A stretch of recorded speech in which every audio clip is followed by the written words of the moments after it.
sini disebutkan bi annal aula bi tarbiyati hadzal habibi wa hadanatihi sayyidatu Halimah.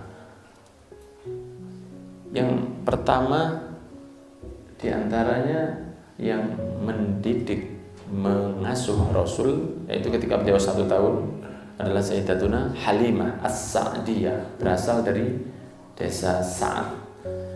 Yang beliau ini adalah berasal dari kampung, yang memang kampung itu sering datang ke kota Mekah dari desa Sa'ad untuk mengambil bayi-bayi yang belum atau yang sudah memiliki usia cukup untuk dibawa ke gunung, sehingga diajarkan bahasa dengan lebih baik atau diajarkan cara-cara asli orang Arab saat itu, juga diberi ASI. Sekarang kalau kita biasanya mondokkan anak usia setelah lulus SD, nah mereka dulu orang di Mekah itu kasarannya mondokkan anak itu usia 1 tahun. 1 tahun sudah dipondokkan sampai usia 5. Karena saat itu di Mekah banyak orang dari luar negeri yang mulai berdagang di Mekah, seperti dari Ethiopia, dari Habasyah, dari Afrika, dan dari tempat yang lain, dari Syam, sehingga bahasa aslinya orang Mekah itu agak terkontaminasi.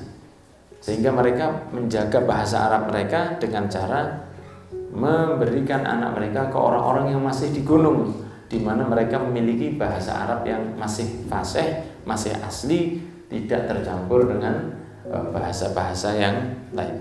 Sehingga ketika Halimah akan berangkat, itu Halimah memiliki kendaraan terburuk di antara rombongan orang-orang saat itu. Dikatakan di dalam Simtud Durar ini, faqat atat wa syarifuha wa atanuha dhaifatan. Jadi ketika datang, Siti Halimah itu berangkatnya dari Sa'ad, dari desa Sa'ad, menunggangi seekor atan. Atan itu himar atau keledai perempuan, dan itu adalah kendaraan terburuk bagi seseorang. Jadi orang malu kalau naik himar perempuan. Nah, kalau naik kuda itu masih anggun karena dia cepat. Kalau naik onta dia lebih lagi, karena ini adalah kendaraan dan juga sumber mata pencaharian, karena susunya adalah sebagai makanan pokok mereka. Orang Arab kan tidak makan nasi, pecel, lodeh, ya. Tapi mereka minum susu onta, sehingga onta itu sangat dicintai. Maka yang berangkat itu si Halimah menggunakan himar perempuan. Di perjalanan di padang pasir, mereka yang menggunakan kuda, wanita-wanita yang lain dengan suami-suami mereka dengan cepatnya melesat dan meninggalkan Halimah di belakang. Sampai mereka merasa berat dengan telatnya Halimah itu, karena mereka merasa dengan lambatnya Halimah ini, semakin lama kita di padang pasir, semakin panas, semakin haus, dan lain sebagainya. Sedangkan Halimah sendiri mengatakan, saya tidak bisa cepat karena memang kendaraan saya seperti ini. Maka mereka pun ketika melihat ujung kota Mekah, mereka meninggalkan Halimah. Karena sudah dianggap tidak akan tersesat, kota Mekah sudah mulai kelihatan, dia masih jauh di belakang. Dia datang. Nah, di sini disebutkan, makanya Maulid ini isinya adalah sirah atau sejarah Nabi Muhammad. Disebutkan di sini, faqat atat wa syarifuha wa atanuha dhaifatan. Ontanya, himarnya lemah, jadi sudah lemes, kurus, lemes. Begitu pula dengan kambing-kambingnya yang ada di kampungnya sana.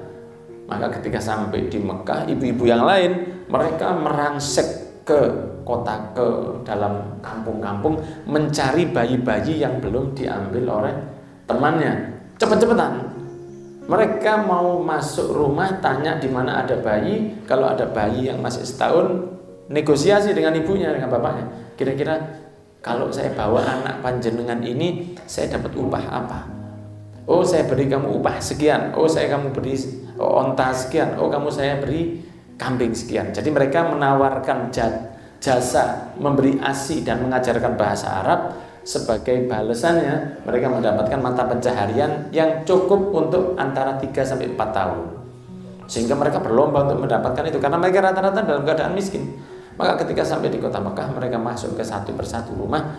Dan masuklah beberapa dari mereka ke rumah Siti Aminah yang di situ ada Nabi Muhammad SAW yang saat itu berusia baru satu tahun. Maka mereka pun histeris. Di dalam kitab Ibn Hajar disebutkan bahkan ada yang pingsan saking melihat keindahannya Kanjeng Nabi, pingsan. Kemudian rata-rata mereka histeris. Ibu-ibu itu melihat indahnya Rasul. Maka mereka mengatakan, saya bawa anak ini. Siti Aminah mengatakan, silahkan. Saya dapat apa kalau bawa anak panjenengan? Siti Aminah mengatakan, saya ini seorang janda. Ini anak lahir, ayahnya sudah meninggal, Sayyidina Abdillah. Jadi anak ini lahir dalam keadaan yatim. Kalau Anda mau bawa, saya tidak bisa ganti apa-apa. Dia mereka, di dalam hati, anak ini istimewa, lucu, bersih, putih, bercahaya. Tapi di sisi lain mereka bingung. Lah kalau kita bawa kan kerja bakti saya. Dia mikir akhirnya, enggak wis. Mereka milih ke bayi yang lain. Masuk perempuan yang lain dan begitu terus. Selalu gagal karena tidak menemukan harga yang pas untuk jasa mereka. Ini Halimah masih di padang pasir. Karena apa? Keledainya lemah tadi. 100 cc. Lambat. Maka ketika Halimah sampai di rumah-rumah orang Mekah, semua mereka mengatakan, oh sudah diambil tetangga jenengan dari kampung Sa'ad ya. Iya. Tadi ada orang dari kampung Sa'ad juga baru ngambil bayi saya. Semua diputeri, tidak ada. Kemudian dia mengatakan, ada sisa satu tadi di pojok itu, rumah itu ada satu. Coba kamu datangi aja. Didatangi oleh Siti Aminah. Bertemulah pertama antara Sayyidatuna Aminah dengan Nabi Muhammad SAW. Begitu kelihatan Sayyidatuna Halimah itu langsung bahagia. Ibu, saya bawa anaknya. Dia heran, loh kok orang-orang tidak ngambil anak ini? Kenapa mereka tidak ngambil ini? Semua yang masuk sini sudah keluar, kata Siti Aminah. Tinggal panjenengan. Maka dia mengatakan, ya sudah saya bawa aja. Siti Aminah mengatakan, monggo. Kemudian Siti Halimah bertanya, kalau saya dapat ini, saya bawa ke rumah, kira-kira saya dapat apa? Dikatakan oleh Siti Aminah jawaban yang sama seperti ketika Siti Aminah mengatakan kepada yang lain, saya tidak bisa ngasih Anda apa-apa karena saya ini janda dan ayahnya sudah meninggal. Siti Halimah mikir lah, kalau ini saya bawa, ya tambah beban di rumah saya. Wong sekarang aja anak saya itu kurus, kambing saya juga kurus, onta saya juga kurus, himar saya lemah, mata pencaharian saya habis, suami saya juga susah cari kerja. Maka dia mikir, tapi dia ada rasa cinta ke Rasulullah SAW. Coba saya bawa saja anak ini, tapi saya mau pamit sama suami saya dulu. Maka pamit dia ke suaminya, Bang, kira-kira kalau saya ambil anak itu gimana? Lu monggo. Ada sisa satu. Cuman ini aja, tidak ada lagi. Ya sudah kamu bawa aja. Tapi ada masalah. Kenapa? Tidak ada yang bisa memberi kita gaji. Jadi kita kalau ngambil ini ya tambah susah kita di rumah. Diam suaminya. Nah, terus menurutmu gimana, Dek? Kok hati saya itu mantep sama dia? Ya sudah kalau kamu mantep, bismillah sudah. Kamu ambil aja. Maka datang ke rumah Siti Aminah, Ibu, saya ambil anaknya. Saya tidak bisa ngasih apa-apa loh, Bu. Tidak apa-apa sudah. Wis, Allah. Wis, apa caranya Gusti Allah? Insya Allah nanti usia 3-4 tahun saya kembalikan. Maka diambillah Nabi Muhammad dengan cahaya yang sebegitu indahnya, pamitan, dicium oleh Siti Aminah, dan kemudian baru naik ke keledainya. Nah, baru naik ke keledainya, keledai itu menjadi seperti berotot. Jadi dari 100 cc jadi 1000 cc. Nah, jadi berubah 10 kali. Itu dari kitab Al-Qasas fi Siratin Nabawiyah. Jadi cerita-cerita dari sirahnya Rasul. Langsung dia jadi kuatnya luar biasa. Karena si himar tahu saya ini sedang gendong siapa. Maka dia langsung si himar itu berlari menuju kampung Sa'ad. Lah ini perempuan yang lain tuh gendong anak nunggu Halimah. Halimah ini kok lama. Tahu-tahu Halimah itu 250 km per jam. Wes. Loh. Ya, di kitab itu dikisahkan begini. Halimah, itu punya siapa? Halimahnya jawab itu sambil suaranya hilang. Ini yang tadi. Sambil hilang. Ini ya hikmah saya yang tadi loh, kok dengaran Halimah dapat dari mana? Dikasih makan apa ya? Ulinya diganti di mana? Akhirnya mereka heran, sudah ditunggu kok malah ninggal. Halimah heran juga, tidak tahu. Dia berangkat secepat itu, akhirnya sampailah di kampung Sa'ad. Sedangkan rombongannya dibalik sekarang. Yang tadinya mereka meninggalkan Halimah, sekarang ditinggal oleh Halimah karena ada Nabi di atasnya.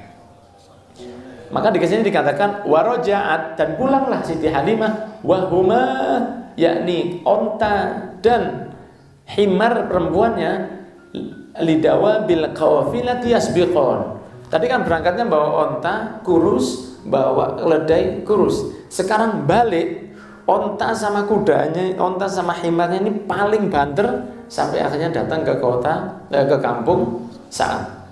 Nah, ketika sudah sampai di rumahnya, Rasulullah SAW ditaruh di atas kamar, diberi ASI, sudah sehat.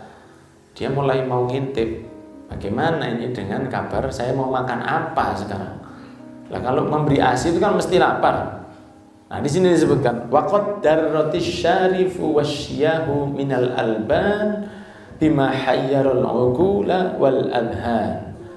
Maka subhanallahnya, onta-ontanya menjadi gemuk. Kemudian kambing-kambingnya menjadi gemuk. Susu mereka langsung keluar itu dengan luar biasa. Langsung stroberi.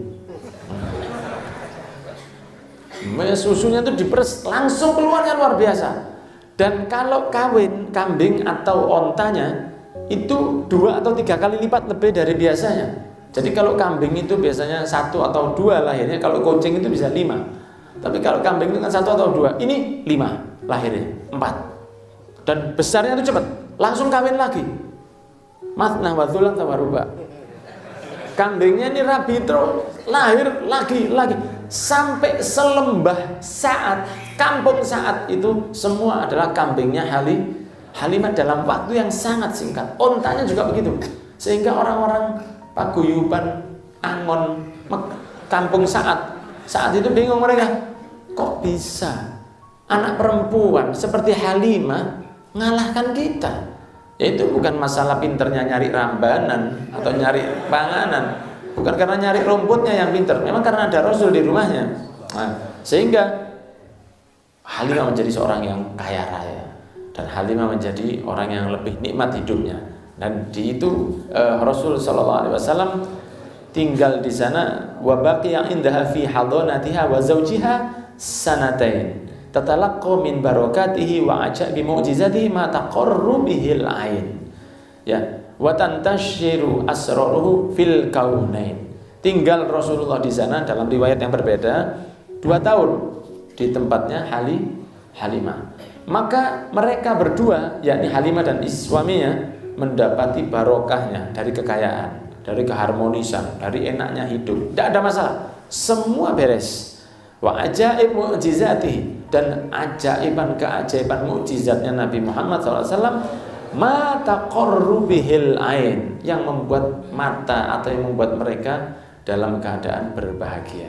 Wa tantashiru asraruhu fil kaunain. Maka ini diantara sedikit kisah dari kejadian Nabi Muhammad SAW ketika beliau baru berusia 1 tahun. Dan sudah pernah saya sampaikan bahwa jika Halimah bisa sukses karena ada Nabi Muhammad di rumahnya yang belum jadi Nabi saat itu, masih kecil, maka kita juga bisa sukses jika membawa sunnah Nabi di dalam rumah kita sehari-hari. Makan, minum, tidur, masuk kamar mandi, keluar, bangun malam, puasa Senin Kemis, cara ngomong, kemudian bersin, kemudian bagaimana akhlak kita sehari-hari meniru Nabi Muhammad, itu seperti kita bawa Rasul ke dalam rumah.